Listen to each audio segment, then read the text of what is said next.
Hello my dear students, I hope that you all are fine and you are passing your time fruitfully. All of you are well aware of this fact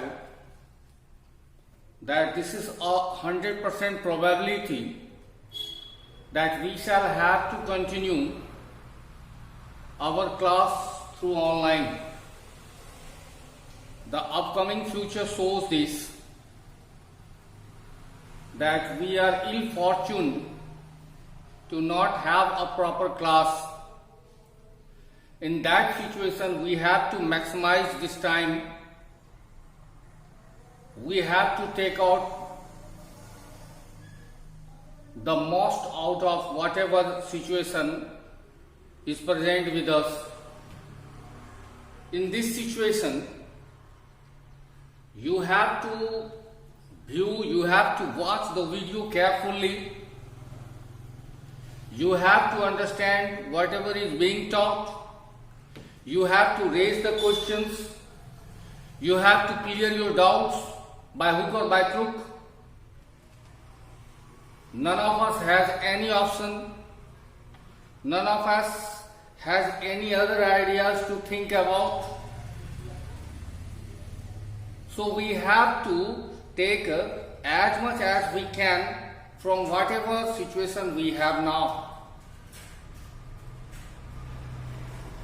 My little friends, till now you have studied a lot of things, 3 letters, 3 reports, 3 articles, 3 notices and 5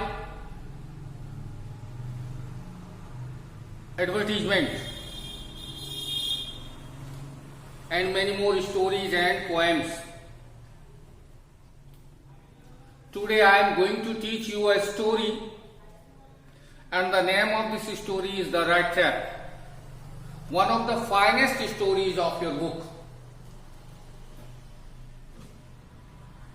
I have written here some hard words, although I am not saying that all the hard words which were in the chapter have been put here, but I have tried my level best to write those hard words which you think a little bit difficult to understand. Apart from that, let us try to understand something about the writer, about the author of this story. The story has been written by Selma Lagerlöf. She is a Swedish writer. And the most interesting thing with this writer is that she is the first woman who won the Nobel Prize in the field of literature. This is a very remarkable thing. You must have understood that you are going to study a story which has been written by a prominent writer, whose writing has been acclaimed by all the critics of the world. The Rat Trap. I have written the meaning, चूहेदानी. इसको हम लोग 3 section में से, story को 3 section में बांटेंगे, और मुझे लगता है कि जब आप स्टोरी को खत्म करोगे तो सारी चीजें आपके जो दिमाग में जो धुंध है, जो कुहासा छाया हुआ इस स्टोरी को लेकर के क्या है, कैसे है, वो सारा छट जाएगा. आप समझ जाओगे क्या है. जैसा नाम से ही लगता है कि यह कहानी एक चूहेदानी विक्रेता की है. वो चूहेदानी विक्रेता बहुत गरीब था, बहुत लाचार था, बहुत ही दरिद्रता की स्थिति में था.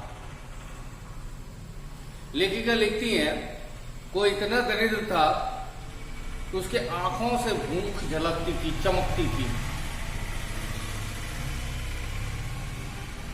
चूहेदानी बनाया करता था. इधर उधर कहीं कोई तार मिल गया, कहीं कोई पत्थर मिल गया, लोहे का जो फैक्ट्री वगैरह का फेंका हुआ कचरा रहता है उससे निकाल करके वो चूहेदानी बनाता.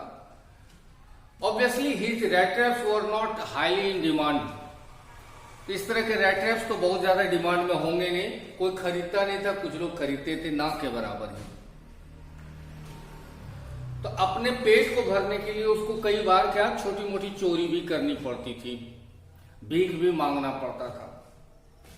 एक दिन ऐसे ही वो जा रहा था, क्योंकि उसकी जिंदगी जैसे लेखिका ने बताया है कि काफी मोनोटोनस था। He has neither a family nor a house to live in. उसका ना तो कोई परिवार था, ना ही रहने लायक कोई घर था। तो ऐसे ही घूम रहा था, घूमते घूमते एक विचार उसके मस्तिष्क में आया कि ये दुनिया एक बड़ी सी चूहेदानी है और लोग लोभ मोह बस इसमें फंस जाते हैं।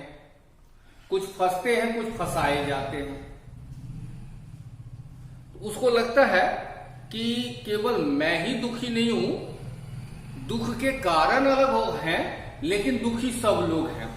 जो पैसे वाले हैं वो भी है, और मैं तो हूं ही, मेरे जैसे अन्य दरिद्र लोग भी दुखी हैं। और ऐसा सोच करके उसको बड़ा सुकून महसूस होता, बहुत ही राहत महसूस होती है। Because the world had never been very kind towards him.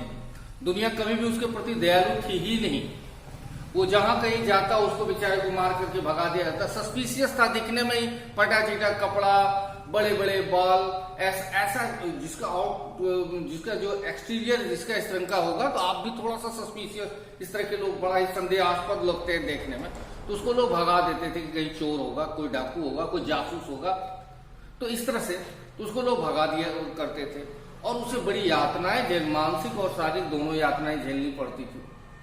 इसी तरह एक दिन वो घूम रहा था, घूमते घूमते वो कुछ दूरी पर जाने के बाद उसने क्या देखा, एक झोपड़ी है, अंधेरा घिर आया था। वो ऐसे ही जिंदगी जीता था, जहां मौका लगता था रात में सो जाता था, समय बिताता था। तो उसने देखा एक झोपड़ी है, सोचा अच्छा यद्यपि मुझे तो रहने को मौका नहीं मिलेगा क्योंकि लोग मुझे भगा ही देते हैं, फिर भी मैं कोशिश करता हूं। वो गया, उसने नॉक किया, एक बूढ़े आदमी ने दरवाजा खोला, और उसके आश्चर्य की सीमा तब नहीं रही जब उस बूढ़े ने उसका बड़ा भव्य तरीके से स्वागत किया, अंदर बुलाया, क्योंकि ऐसा उसने कभी देखा ही नहीं था अपनी जिंदगी में। उसने उसे अंदर बुलाया, बुला करके उससे बातें की, उसको खाना खिलाया, खिचड़ी खिलाई, तंबाकू जो हुक्का होता है हुक्का पिलाया। इतना ही नहीं, अपने पास्ट, प्रेजेंट और फ्यूचर के बारे में बताया। उसने बताया कि एक वक्त था जब मैं काफी खुशहाल था, यद्यपि उस बूढ़े के का भी कोई था नहीं, अपना कोई नहीं था, परिवार था ही नहीं, केवल घर था, ये अंतर था। वो बंजारा नहीं था। बूढ़े ने कहा कि मैं रामसो आयरन मिल में काम करता था। तो जितने मैं आपको बता दूं, क्रॉफ्टर होता क्या है, शायद आपको समझ में नहीं आ रहा होगा। छोटे मोटे बाढ़े का कृषक कहते हैं, यानी कि जितनी भी फैक्ट्रियां होती हैं ना जहां से प्रदूषण ज्यादा निकलते हैं, तो उनके ऊपर ये जिम्मेदारी भी होती है कि जितना ज्यादा हरियाली हो उस फैक्ट्री के इर्द गिर्द में, उसको मेंटेन करना है। तो फार्मिंग की जाती है, यानी कि पेड़ पौधे लगाए जाते हैं, छोटी मोटी खेती बाड़ी में पपीता ये वो लगाए। उन सब का जो केयर करने वाला होता है, उसका जो रखवाली करने वाला होता है, उसको हम लोग क्रॉफ्टर कहते हैं। वो कहता है कि मैं रामसो आयरन मिल में क्रॉफ्टर था, मेरी जिंदगी बड़ी मस्त थी, बड़े अच्छे से मैं जिंदगी काट रहा था। ऐसा नहीं कि मैं अभी बहुत दुखी हूँ। मैंने एक गाय पाल रखी है, वो गाय मुझे पर्याप्त दूध देती है और उससे मुझे जिंदगी चलाने लायक पैसा हो जाता है। वो इतना उदार था और इतना खुले हृदय का था वो बूढ़ा आदमी। उसने इसको 30 क्रोनर यानी 10-10 क्रोनर का 3 नोट, स्वीडिश मुद्रा होती है, जैसे अपने भारत में रुपया होता है, कहीं डॉलर है, कहीं रूबल है, कहीं पौंड है, कहीं स्टर्लिंग है, कहीं कुछ कुछ है, युआन है। तो अलग अलग जगहों की अलग अलग मुद्राएं हैं। तो स्वीडन की जो मुद्रा है वो क्रोनर कहलाती है। तो 10-10 रुपये वाली 3 नोट, जो कि थोड़ा मुड़ा मुड़ा था, समेट करके उसने एक बैग में रखा हुआ था, उसने दिखाया। और उस समय के लिए वो बहुत बड़ी रकम थी, मैंने जिस समय की ये कहानी है उस समय के लिए 30 क्रोनर एक बड़ी रकम थी। उसने दिखाया, दोनों ने भरपेट खाना खाया, ताश खेला। जॉलिस कहते हैं स्वीडन में खेले जाने वाली एक विधा है, ताश खेलने की एक कला है। तो दोनों ने मिलकर के खेला। रात हुई सुबह वो बूढ़ा अपने गाय को दुहा और दूध देने के लिए निकला।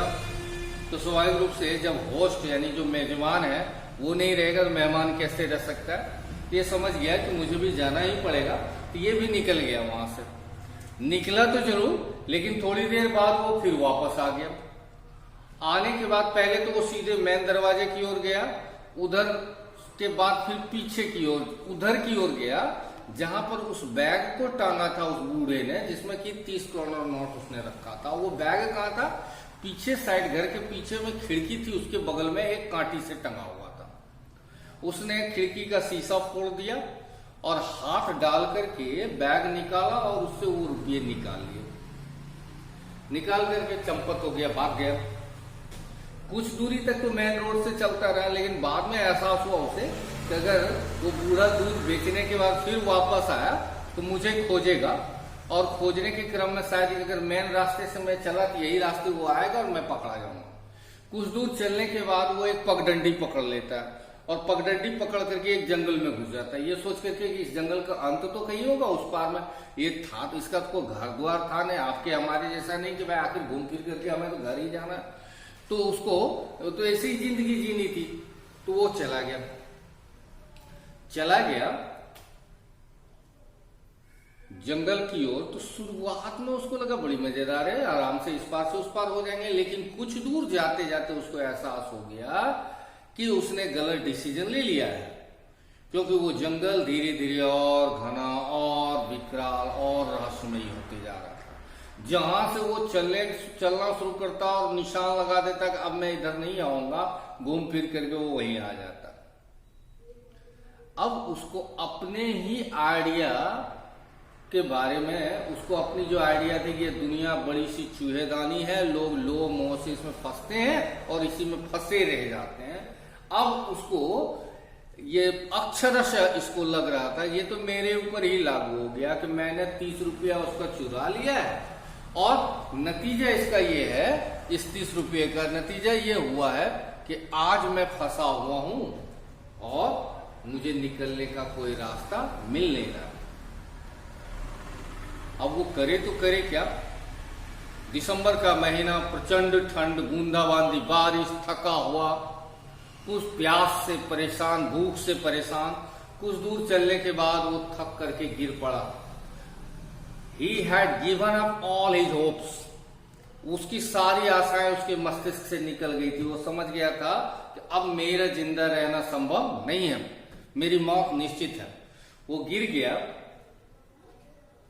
अचानक ही, चूंकि वो जमीन पर लेटा हुआ था, तो अचानक ही उसके कानों में कहीं दूर से हथौड़े के पीटने की आवाज आई। तो जैसे लगा जैसे डूबते को तिनके का सहारा वाली बात, उसको ऐसा लगा जैसे कि अब मेरी जान बच सकती है। अगर दूर से कहीं हथौड़े के ठोकने की आवाज है तो जरूर कहीं फैक्ट्री है अगल बगल में। वो उसी दिशा में स्टैगर मतलब कैसे तैसे चलने की तो ताकत थी नहीं, खींचते हुए अपने आप को वो उसी दिशा में चलने लगा। कुछ दूर चला तो उसने जंगल में वही फैक्ट्री देखी। कौन सा? रामसो आयरन मिल। रामसो आयरन मिल का जो मेन गेट होता था वो अक्सर खुला ही रहता था। जंगल में था, कौन आता फैक्ट्री के अंदर? कौन आएगा? क्या पैसा रखा हुआ वहां? तो सामान है और हजारों वर्कर्स रहते, किसकी हिम्मत होगी वहां घुसने की? ऐसे मतलब चोरी डकैती के पॉइंट ऑफ व्यू से। तो इसलिए वो मेन गेट खुला रहता था। बहुत सारे फेरी वाले जो घूम घूम करके कपड़ा वगैरह बेचते हैं, वो गरीब गुरबे भिखमंगे ठंडे के मौसम में वो वहां पहुंच जाते थे और भट्टी के पास सोते थे, आराम करते थे। ये भी गया तो वहां के वर्कर्स ने यही सोचा कि ये उसी तरह का आदमी है, कोई फेरी वाला है। चूहेदानी लटकी हुई थी पूरे गर्दन के आसपास, बाल बिखरे हुए, फटे हुए कपड़े, तो भिखमंगा जैसा ही ये लगता था ही भिखारी। किसी ने ध्यान नहीं दिया, वो बेचारा भट्टी के पास सो गया। पूरे बदन से भाप निकल, क्योंकि भींगा हुआ भी था, थका हुआ था, उसे नींद आ गई। उसने अपने हैट को अपने चेहरे पर ढक लिया था। तब तक मैं आयरन मास्टर यानी कि जो मिल का मालिक था, वो रात में वो हमेशा बीच बीच में कभी कभी पहुंच जाता था ये चेक करने के लिए कि काम सही ढंग से हो रहा है कि नहीं। तो वो आज रात में पहुंचा था उसको देखने के लिए, फैक्ट्री को इंस्पेक्शन करने के लिए। तो उसने देखा कि ये आदमी सोया हुआ है, तो वो उसको हिलाया। तो हिलाते ही जब उसके हैट उसने उसके चेहरे पर से हटाई, वो उछल पड़ा, जैसे लगा हजारों बिच्छुओं ने उसे काट लिया हो, क्योंकि ही रिजेंबल्ड हिज ओल्ड फ्रेंड। उसको देखने के साथ ही उसको ऐसा लगा जैसे कि उसका वो पुराना वाला दोस्त है, वॉन स्टेहल। लेखिका ने नाम लिखा है, तो उसके दोस्त का नाम क्या था? Von Stahl. तो उसका पुराना दोस्त। तो उसको लगा कि ऐसा कैसे हो सकता है, मैं तो एक सेना का बड़ा अधिकारी था, वॉन स्टेहल भी मेरे साथ मेरा कलीग ही था, सहयोगी था, तो इतना बड़ा अधिकारी ऐसी स्थिति में कैसे हो सकता है। लेकिन फिर मन में ज्यादा दुविधाएं नहीं रही कि दोस्त वाली बात थी। उसने उसे हिलाया और कहा कि तुम मेरे साथ चलोगे। नाम लेकर के पुकारा। तो ये जो चूहेदानी विक्रेता था, ये तो बड़ा स्मार्ट था। इसको लगा कि कृष्ण अगर ये मुझे सुदामा मान रहा है, तो चलो सुदामा बने रहने में ही अच्छा है, इसी बहाने मेरी कुछ मदद हो जाएगी। हाँ, इसको मालूम था आप में से किसी को कुछ भी कह करके लोग पुकार दे। कई बार भ्रमवश लोग आपको कुछ और नाम से पुकार देते हैं, मैंने सोच लेते हैं कि आप वो हो, तो आप कहते हैं भैया मैं वो नहीं हूं, आप गलत सोच रहे हो। तो उसी तरह इसको कम से कम चूहेदानी विक्रेता को तो ये मालूम था कि मैं कैप्टन वॉन स्टेहल नहीं हूं, लेकिन उसने कुछ नहीं कहा। इसके मन में था क्या कि अगर ये सोच रहा है कि मैं इसका मित्र हूं तो रहने दो, इस बहाने मेरी कुछ मदद हो जाएगी। लेकिन यहां लफड़ा कुछ और हो गया। क्रिसमस का समय था, ये जिद करने लगा कि तुम मेरे साथ चलो, मेरे साथ तुम्हें क्रिसमस मनाना है। लेकिन ये चूहेदानी विक्रेता अपनी हकीकत से वाकिफ था कि मैं तो चोर रहा हूं, कई बार जेल जा चुका हूं। तो इसको लगा कि अगर मैं इसके घर जाऊंगा तो ये तो हैसियत वाला आदमी है, इसके यहाँ पुलिस दरोगा अक्सर आते जाते होंगे, तो कहीं मैं फंस नहीं जाऊं। इसने बार बार उसे ना कहा ना कहा ना कहा, अड़ा रहा कि नहीं जाऊंगा।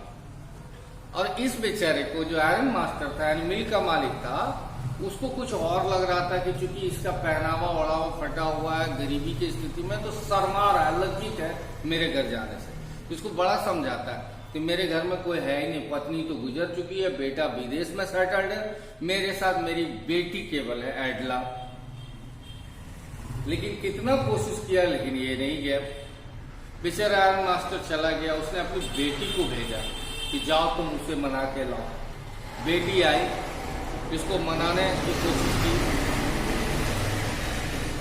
अपने ढंग से कोशिश किया बेटी ने। ये शुरुआत में नाना कहते रहा। आखिरकार उसने इतने अच्छे ढंग से समझाया कि आप ऐसा कीजिए कि केवल क्रिसमस भर हम लोगों के साथ रहिएगा, फिर आप चले जाइए। इसको भी लगा चलो एक आध दो दिन का लफड़ा है तो कोई दिक्कत नहीं, फंसने की गुंजाइश बहुत कम है। ये चला गया वहां। चला गया तो अगले ही दिन इसके बाल काटे गए, शेविंग की गई, नए कपड़े, वो कपड़ा इसको दिया गया जो आयरन मास्टर का कोट पैंट था वो पहनाया गया इसको। पूरा इसका गेटअप चेंज हो गया। जब वो अपने ओरिजिनल रूप में, जो उसका मूल रूप था, दाढ़ी कटी हुई, बाल छोटे, जब वो उस रूप में आया और दिन के प्रकाश में, तब आयरन मास्टर ने उसे देखा। और देखने के साथ ही आयरन मास्टर समझ गए कि मेरे से एक बहुत बड़ी गलती हुई है। और वो गलती क्या हुई? मैंने गलत आदमी को अपना मित्र समझ लिया था। रात के अंधेरे में, कम प्रकाश में, बहुत जोर से गुस्सा हुए। उन्होंने वही बात कही कि चलो मुझसे गलती हुई तुम्हें पहचानने में, तुमको खुद को पहचानने में कैसे गलती हो सकती है? तुम तो कह सकते हो मैं आपका मित्र कभी रहा ही नहीं हूं, मैं तो कोई सेना का अधिकारी कभी था ही नहीं।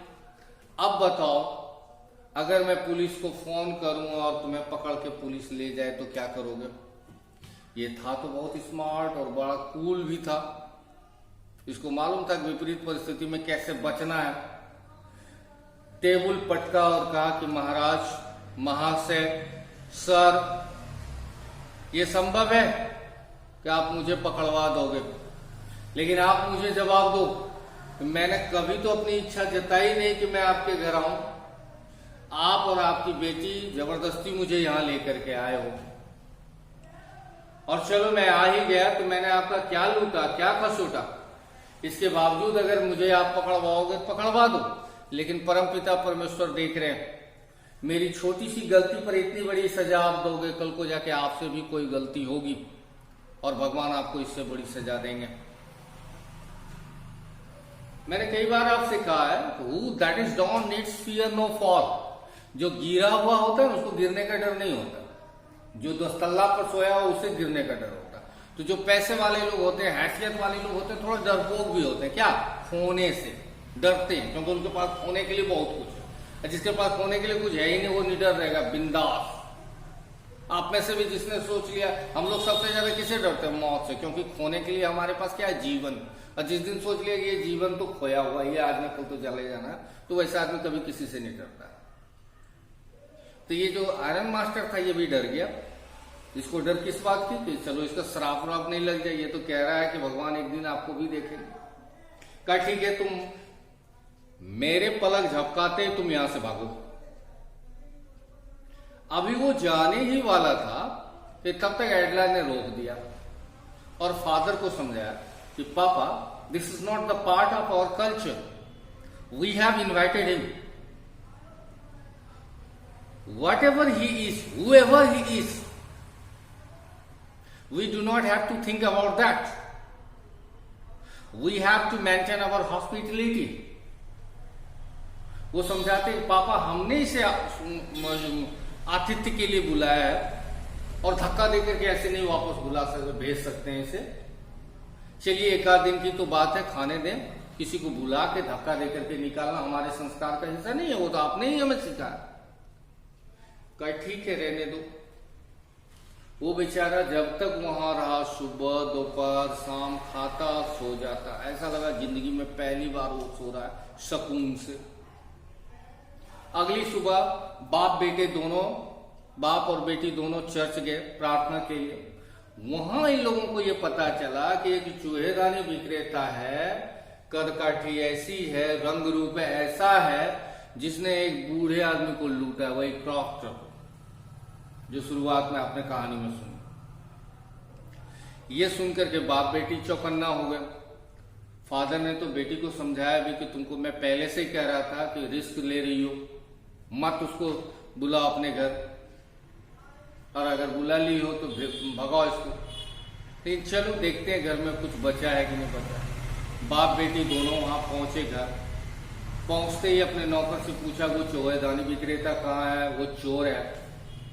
तो नौकरों ने कहा कि महाराज वो तो चला गया। तो ये लोग और अकबका गए कि कुछ लेकर के तो नहीं गया। तो नौकरों ने कहा नहीं, कुछ लेकर के नहीं बल्कि दे के गया, एक गिफ्ट है जैसे तैसे लपेटा हुआ। और ये एडला विल्मिंसन के लिए, उसकी जो बेटी थी। गिफ्ट खोला, गिफ्ट में एक लेटर था, एक छोटी सी चूहेदानी थी, और उस चूहेदानी के अंदर वही 10-10 वाला तीनों नोट था। लेटर खोला, लेटर पढ़ने लगी वो। लेटर में क्या लिखा हुआ था कि मैम, आपके विश्वास ने, आपके भरोसे ने मुझे पूरी तरह से बदल दिया है। मैं हमेशा से एक गलत आदमी रहा हूं, लेकिन जो विश्वास आपने मुझ में दिखाया, मुझे कैप्टन के जैसा ट्रीट किया, मैं आपको भरोसा दिलाता हूं कि मैं अपनी जिंदगी बदलूंगा। और ये जो नोट मैं छोड़ करके जा रहा हूं, एक बूढ़े आदमी का है, वो बता देता है वो बूढ़ा वही है जिसका मैंने चुराया। आप किसी तरह उसका वो पैसा वापस कर देंगे। अब मैं अपनी जिंदगी में आमूल चूल परिवर्तन लाना चाहता हूं।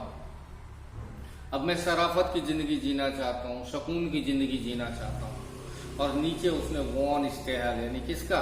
वही कैप्टन का नाम, जो हकीकत में उसके पापा का दोस्त था, उसका सिग्नेचर किया। क्वेश्चन हो सकता है कि ऐसा क्यों?